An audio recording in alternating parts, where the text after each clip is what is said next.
Bu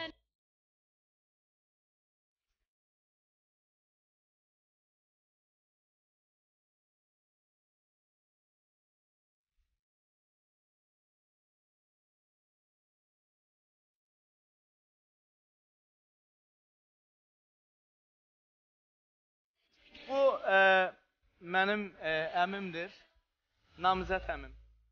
Atamgil 9 qardaş olub. 9 qardaş, bir bacı. Bir bibim var, Süreyya bibim. Rayondadır. O həm də mənim dayımın yoldaşı olub.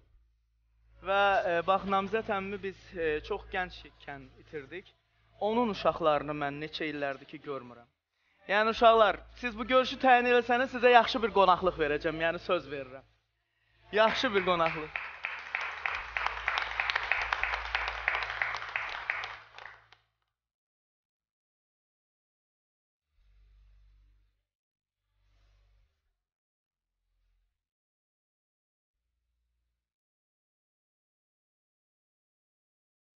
Nə bilirsiniz Hacı? Allah müharibəni, Allah heç bir balamıza müharibə göstərməz. O qədər dəyərlər itir. O qədər mənəvi, maddi dəyərlər itir. Nələr məhv olub gedir bu həyatdan. Həqiqətən də müharibənin çox böyük ağır fəsadları var. Bəzən insanlara rahat gəlir, elə söyləyirlər ki, həm müharibə olsun, amma düşünmürlər ki, insanlar nə qədər oğullar məhv olur, nə qədər ərazilər yandırılır, məhv olur, nə qədər milli mənəvi dəyərlərimiz, mədəni abidələrimiz məhv edildi.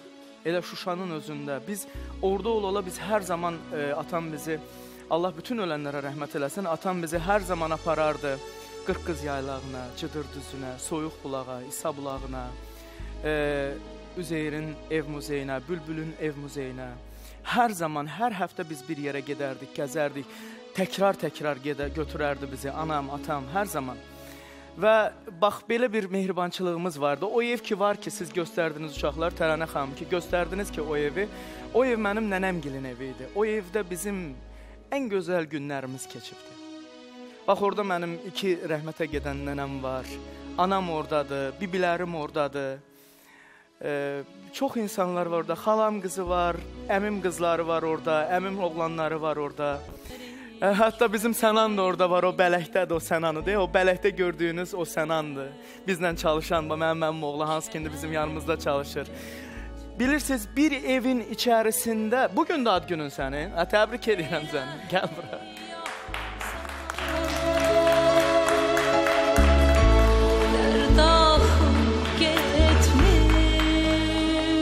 Təbrik edirəm səni, təbrik edirəm. Bəs, yəni, o qədər biz heç nəyin qayğısını çəkmirdik, heç nəyin dərdini çəkmirdik, Hacı. Elə bir mehribanlıq, demək, gülmək, o mənzilin içərisində 2 mərtəbə bir ev idi, Cıdır düzünün tam yanında yaşayırdı mənim nənəmgilin, babamın evi orada olub və qəribə bir mehribanlıq vardı. Yenə deyirəm, lənət olsun müharibələrə. Lənət olsun müharibələrə, bir də lənət olsun müharibələrə. Allah bir daha xalqımıza, millətimizə, insanlarımıza, dövlətimizə belə müharibələr göstərməsin. İnanın, onun fəsadlarını bugünə qədər yaşayan insanlar var, o ağrını, acını çəkən insanlar var. Biz xilas ola bildik, biz o vertolyotla çıxa bildik, hansı ki blokadadaydı Şuşa. Amma Xocalıda çıxa bilmədi insanlar, əli yalın, ayağı yalın, o meşələrdən necə məhv oldular insanlar. Nə analar, nə oğullar, nə körpələrimiz getdi o müharibələrdə. Bugün də o fəsadları, ağrıları ürəyində yaşayan insanlar var, ailələr var. Allah göstərməsin bu müharibəni bir daha bizə.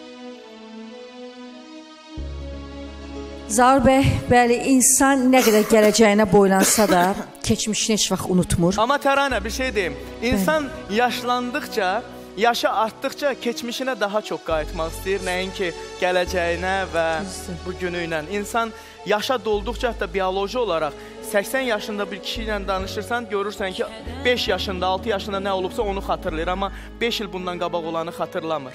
İnsan keçmişə daha çox bağlanır yaşlandıqca. Bəlkə mən də qocalıram, ona görə belədir. Artıq 38 olacaq, yəni az deyil hər halda. Yox, hələ tezdir. Zaur bəy, sabah sizi bir sürpriz gözləyir. Və biləsiniz ki, biz komanda olaraq günlərdir ki, bunun üzərində işləyirik. Ancaq onu deyəcəm ki, sabah siz kimləri görəcəksiniz, siz bir bilsəz, kimləri toplamışıq. Və bax, onda doğrudan keçmişə qayıdacaqsınız, sözün əsl mənasında o illəri yaşayacaqsınız. Odur ki, çox danışmam, sabah hazır olun. İnşallah.